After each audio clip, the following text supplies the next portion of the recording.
Hi everyone, Kim Schofield here in for Sweet and Sassy Stamps. Today I'm introducing a new stamp set called Faith Quote Blocks.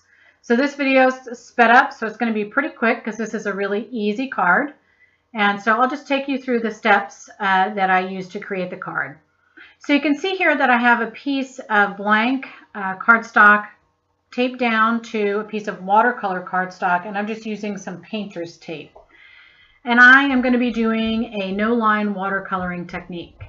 So I'm using the Scribble Flowers stamp set, also from Sweet and Sassy, and I am stamping various flowers around this white cardstock frame that I have taped down there, and I'm using antique linen distress ink. And the reason I'm using that is because when I watercolor, because distress ink reacts with water, when the water hits the lines of the those floral images, they'll pretty much disappear and you won't really see them anymore. So antique linen is a great color to use if you're doing no line watercoloring. And so the reason I created this little rectangle is because I'm going to put one of the faith quotes in the middle there. So now I'm going to start my watercoloring. And I am watercoloring with distress inks. This has become one of my favorite ways to watercolor. So you just need a nonstick craft sheet, and this is a very light tumbled glass, and I'm using just a watercolor brush. So you'll see I'll color in a little bit of the blue, and then I'll go back with just some clear water and spread out that watercolor, or spread out the color, so that there's not a harsh line in it. Blend seamlessly into the background of the cardstock. So I'm just going to go all the way around using the blue. This is my background color, so I want to start that first instead of having to come in and go the opposite way to the flowers and then do the background. I kind of like the background first. It's a little bit easier for me. So I'm drying that to make sure it's completely dry, because when I start coloring the flowers and the leaves, if that paper is still wet, then those colors could bleed into the background, and so I don't want that to happen. So I'm just going over with a first layer of color. I can come back later and you'll see that in the video where I add a little bit of a deeper color. And so I'm drawing in between the layers to make sure that that's completely dry. So now I'm adding a little bit of shadowing using a darker green.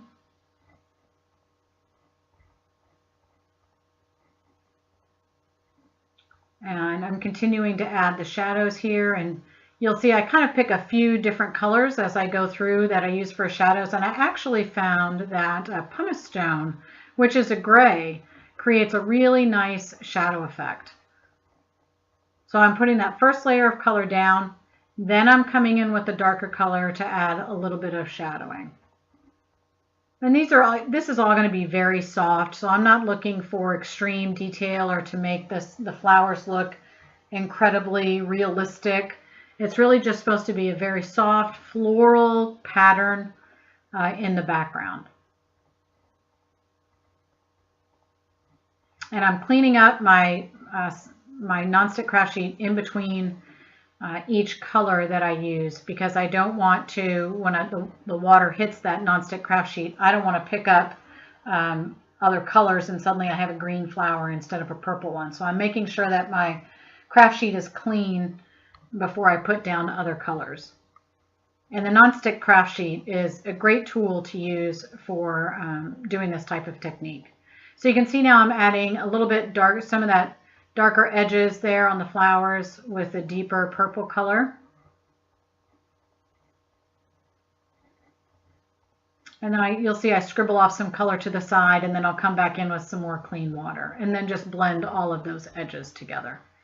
So now you can see I've pretty much my entire piece is colored, and now I'm going to add a little bit more shadowing. So I'm using a little bit darker colors along the edges, which will make those flowers pop a little bit more. And there you can see that pumice stone, the little bit of gray that's coming in to add that shadowing. And I really like that. It kind of makes the edges of the flowers more defined. So they're not, if you look at that flower on the, that I've already added the shadows to, and the gray color, you can see how much more it pops off the page than the ones without the shading. So now I'm pretty much finished. I'm adding a few more little highlights. And you can see I've now got this well-defined frame right in the middle of the card, and that's where my quote is going to go. So before I cut out the piece, the rectangle piece in the middle, I did actually measure the stamp so I knew what size rectangle I needed. And you'll see right now my edges are a little wonky. I did get a little bit of extra ink there, which I'm just wiping up a little bit with clean water. And I'll give you another trick for how to get rid of some extra color there. And also a little trick for how to make the edges of that rectangle not look so wonky. It'll clean it up a little bit more. So now I decided I wanted a little bit darker blue. I wanted a little more depth there to really make those flowers pop. And so I added this is Chip Sapphire ink to the background to make it a little bit darker. So now I'm going to use an eraser. So that's the way I'm going to get that extra color off. And you can see by the time I erase it, you really can't see any ink that's there at all. So I decided to use a gold marker, and I'm using a grid. This is a cutting mat. So I'm going to use that and line up. You see, I'm going to go back and forth a million times here before I finally figure it out. But now by using the gold paint pen, because it's a little bit of a thick line, this will cover up those edges and you won't even really be able to see the line. So now this is when my phone decided, or rather my camera decided to die on me. So this is going to be the end of the card. You can see I've added 2 gold lines here, and I'm going to use my Mini Misty to make sure that I get my sentiment stamped perfectly in the center using black archival ink.